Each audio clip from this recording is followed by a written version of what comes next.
Shalom, berjumpa lagi dengan Siti Karyati Channel. Besar harapan saya kita semua dalam keadaan baik dan sehat-sehat saja. Bersyukur kita kepada Tuhan oleh karena penyertaan dan kebaikan dan anugerahnya kita ada saat ini. Saudaraku yang terkasih di dalam Tuhan, patutlah kita bersyukur dan tetap ada di dalam keintiman dengan Tuhan. Mari kita membahas akan pesan firman Tuhan bagi kita, karena kita tahu bahwa pesan firman Tuhan adalah kekuatan dan rema dalam hidup kita. Santapan rohani yang bertemakan keutamakan Kristus. Ibrani 5.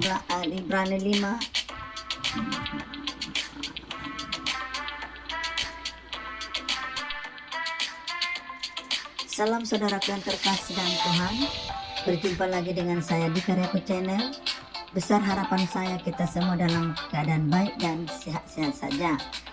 Kita bersyukur kepada Tuhan karena anugerah dan kebaikannya kita ada sampai saat ini. Saudaraku di dalam Kristus, santapan rohani yang bertemakan keutamaan Kristus. Hal ini terdapat di dalam Ibrani pasal yang pertama ayat 5 sampai 14. Segala kuasa baik di bumi maupun di surga telah diberikan Bapa kepada Yesus Kristus. Itulah sebabnya semua makhluk di bumi dan di surga takluk kepadanya. Saudaraku, dalam bacaan ini penulis Ibrani mempertegaskan bahwa Yesus Kristus lebih tinggi daripada malaikat-malaikat. Ini sudah pasti bahwa Allah adalah pencipta, sementara malaikat adalah ciptaannya. Sekalipun malaikat adalah makhluk surgawi dan tugasnya melayani Allah, tetapi tidak memiliki status yang sama dengan Yesus Kristus. Itulah sebabnya Yesus jauh lebih tinggi daripada malaikat-malaikat. Allah yang memerintahkan malaikat-malaikat menyembah Yesus, karena dia layak disembah oleh segala makhluk, baik di bumi maupun di surga. Malaikat adalah pelayan, sedangkan Yesus adalah Raja yang duduk di sebelah kanan Allah dengan tongkat kerajaan yang kekal. Yesus Kristus adalah anak Allah yang memiliki hubungan yang sangat erat dengan Bapa. Selain itu, penulis kitab Ibrani memberikan penekanan bahwa tidak ada malaikat yang pernah dipanggil sebagai anak oleh Allah. Hanya Yesus yang diakui sebagai anak yang memiliki kuasa dan martabat yang jauh lebih malaikat-malaikat surgawi. Oleh karena identitasnya sebagai anak Allah dan peranannya sebagai raja serta keilahiannya sebagai sang firman, Yesus memiliki kedudukan yang jauh lebih tinggi daripada malaikat. Yesus bukan nabi atau utusan, tetapi dia adalah Allah yang berkuasa atas segala sesuatu. Di dalam Yesus Kristus menerima keselamatan dan hidup yang kekal. Karena hanya Yesus satu-satunya jalan untuk memperoleh keselamatan, keagungan, dan kemuliaan. Yesus Kristus memberikan keteguhan iman kepada kita sebagai umatnya.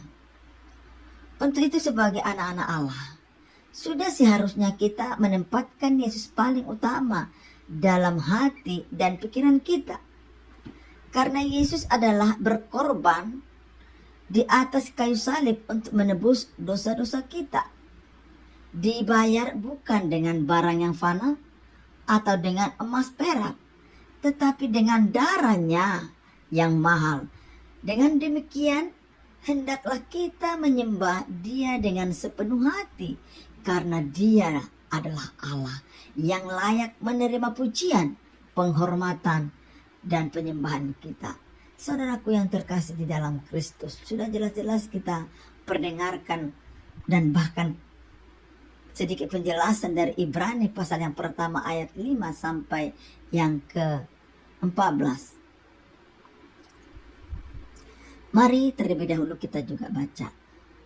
Bagaimana perikopnya adalah anak Allah lebih tinggi daripada malaikat-malaikat. Karena kepada siapakah di antara malaikat-malaikat itu pernah ia katakan, anak engkau telah kuperanakan pada hari ini, dan aku akan menjadi bapaknya, dan ia akan menjadi anakku, dan tidak ia membawa pula anaknya yang sulung ke dunia. Ia berkata semua malaikat adalah harus menyembah dia. Dan tentang malaikat-malaikat ia berkata, yang membuat malaikat-malaikat yang menjadi badai dan pelayan-pelayannya menjadi nyala api. Tetapi tentang anak ia berkata, tahtamu ya Allah tetap untuk seterusnya dan selama-lamanya, dan tongkat kerajaanmu adalah tongkat kebenaran. Engkau mencintai keadilan dan membenci kefasikan. Sebab itu Allahmu telah mengurapi engkau dengan minyak sebagai tanda kesukaan melebihi teman-teman sekutumu. Dan padamulah ya engkau telah meletakkan dasar bumi, dan langit adalah buatan tanganmu, dan semua itu binasa, tetapi engkau tetap ada. Dan semuanya itu akan menjadi usang seperti pakaian, seperti jubah akan engkau gulungkan mereka, dan seperti persalinan mereka akan diubah, tetapi engkau tetap sama, dan tahun-tahunmu tidak berkesudahan. Dan kepada siapakah di antara malaikat itu pernah ia berkata, duduklah di sebelah kananku, sampai kubuat musuh-musuhmu menjadi tumpuan kakimu. Bukankah mereka semua adalah roh-roh yang melayani, yang diutus untuk melayani mereka yang seharusnya memperoleh keselamatan. Jadi saudaraku yang terkasih di dalam Kristus, mari kita pahami, mari kita sadari bahwa sudah jelas, mari kita mengutamakan Tuhan dalam hidup kita.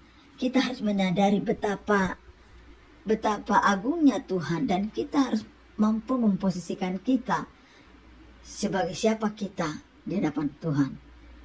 Kita adalah ciptaan Tuhan, kita adalah buatan Tuhan, sedangkan Tuhan adalah pemilik dan pembentuk kita. Maka kita sadari posisi kita, maka kita tidak ada keangkuhan untuk suatu status apapun, karena Allah sendiri akan menyatakan status kita sebagai anak. Jadi mari kita utamakan Kristus dalam hidup kita, karena dialah pemilik hidup kita ini. Jangan kita menyandarkan akan kemampuan kita, sekalipun kita punya posisi, jabatan, kekayaan, apapun itu, tetap keutamaan adalah Kristus, karena dia menganugerahkan, bahkan kita adalah kepunyaannya. Jadi saudara yang terkasih, biarlah kita tetap memiliki hati sebagai hamba yang mengutamakan Tuhan dari segalanya. Kiranya firman ini menjadi kekuatan dan landasan bagi hidup kita untuk tetap berharap sampai selama-lamanya bahwa Tuhan adalah segala-galanya. Demikian pemaparan firman Tuhan. Tuhan Yesus memberkati. Shalom.